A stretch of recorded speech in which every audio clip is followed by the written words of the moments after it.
Hello, and welcome to a special episode of The Weekly. BioSpace just published our second quarter job market report this week in Career Insider. It's our weekly newsletter that goes out on Thursdays.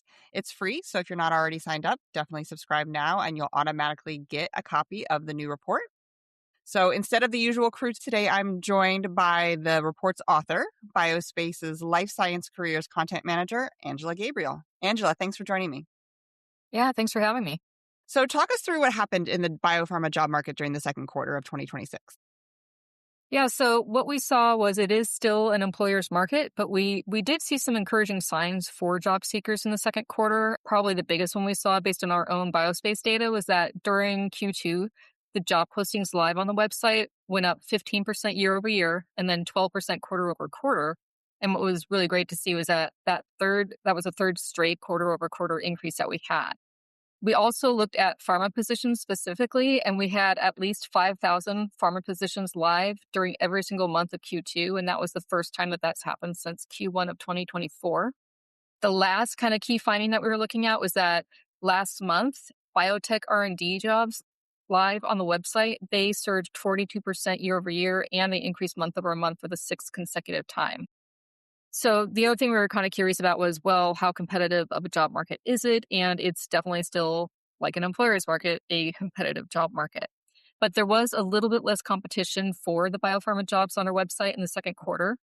During Q1, BioSpace received an average of about 5 applications per job posting, but in Q2, that number dipped just slightly down to 4.4. We'll take the little bits of good news when we've got them. That is a little less competition. Hopefully some people out there can start to find jobs. Is there any other job market news that might interest folks listening to this podcast right now?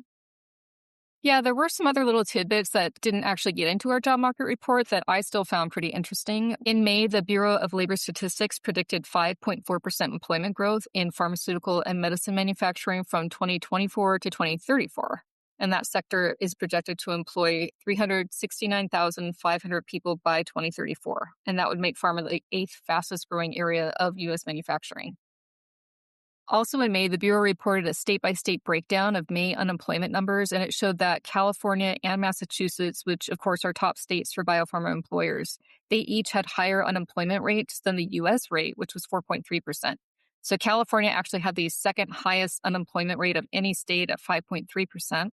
And then Massachusetts was 4.5%.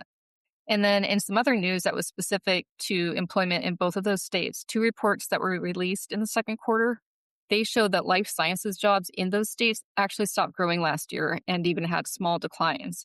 So a California life sciences sector report showed that while life sciences employment in California had been increasing year over year, in 2025 there was a 1.8% decrease. And then a Massachusetts Biotechnology Education Foundation report showed that employment in Massachusetts dipped 1% in 2025. So it'll be interesting moving forward to see if this is kind of the start of a trend for both of those states, given they are the biggest locations for biopharma employers. Yeah, very interesting. And then, of course, another factor here, not in industry, but we've got the FDA, which is very closely related in government. I was just at Bio at the convention in San Diego last month, and we learned that the FDA is now working on hiring about 2,200 people. That's more than 2/3 of the 3,000 they lost last year with some of those DOGE cuts and early retirement incentive plans. So I wonder if that will affect those out there searching for jobs. I'm curious, too, if that might mean less competition for jobs at biopharma companies moving forward, because you have to wonder if those people who were displaced by what was happening at the FDA, if they were looking at those kind of private sector companies. Yeah, exactly. All right. Well, we can't talk about the job market without talking about layoffs. So what's going on there? Yeah, so during the second quarter, we actually saw some year over year improvement. We had 26 biopharmas either letting go or projecting they're going to let go of 8,383 employees. And that's down from Q2 2025, when we had 64 companies planning to cut 8,789 people. Breaking that down a little bit more, that represents a 59% drop in the biopharmas who are making or planning layoffs, and then a 5% dip in the number of people affected. Now, unfortunately, results were a little bit more mixed if we were comparing the first 2 quarters of 2026. So we had more people impacted in the second quarter than we did in the first, 8,383 versus 6,653. But fewer companies were driving those layoffs. It was 26 companies instead of 36. May was actually the worst month for layoffs, not just second quarter, but just throughout the whole year so far. Cuts hit nearly 7,000 employees, and that was due mostly to two companies' workforce reductions. The largest layoffs, those were from Takeda. They're going to wipe out about 4,500 employees in fiscal year 2026. And then BioNTech announced that a few manufacturing facility closures by the end of 2027 will eliminate about 1,860 jobs.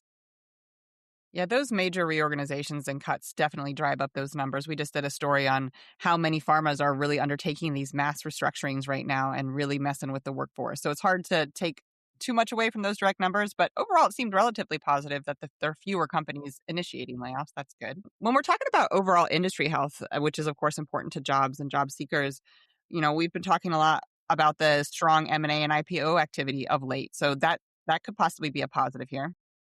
So there were 52 mergers and acquisitions in the first half of 2026 compared to about 30 in the first half of 2025, according to BioSpace tallies. And of those 52 deals, 31 were actually announced in the second quarter.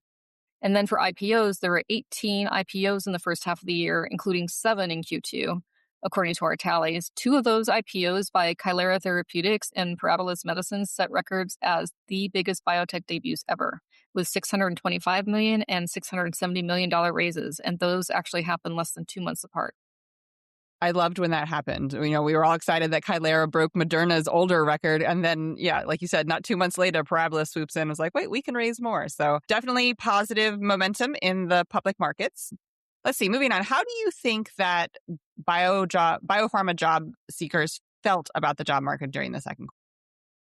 Yeah, they didn't seem super optimistic that it's going to turn around in the next few months. I know we put out a LinkedIn poll in June, and that showed that 77% of respondents, they don't really see a change happening until 2027 or later. 50% don't see any kind of movement happening until or after 2028. I also think there's a lot of frustration probably out there for some people with how long it's taken to find a job. We had another LinkedIn poll that we did in May that found that 53% of respondents who are out there job hunting right now said they've been at it for at least 6 months, and then 27% have been doing it for at least 1 year. So given both of those findings, I don't think it's too surprising. We saw in another LinkedIn poll in May that 52% of respondents, they've actually recently taken biopharma jobs that they're technically overqualified for, and that's up from 44% in March of 2025. And I think that speaks to just how challenging the job market still is this year. Yeah, it's got to be really hard out there. So I can understand that sentiment, especially from those that are kind of in the thick of the job search. What do you think is going to happen with the job market over the rest of the year? I mean, both the year-over-year and the quarter-over-quarter increases in job postings live on BioSpace, those are encouraging signs that I hope mean that we're going to see more job opportunities in Q3, but still there hasn't been a significant year-over-year decline in the number of people affected by layoffs. And that means, of course, we still have a lot of people who are either newly out of work or they're going to be out of work in the next year or two because some companies' cuts take place over a multi-year period. So I think competition for jobs that are out there are probably going to remain high for the time being. All right. Well, not quite as positive as I think we all want to hear, but I'll take the little ones when we can get them, and we'll of course keep tracking it. Thank you so much for joining us, Angela. And for all of you out there who haven't received the job market report yet, don't forget to subscribe to Career Insider. Thanks, Jeff.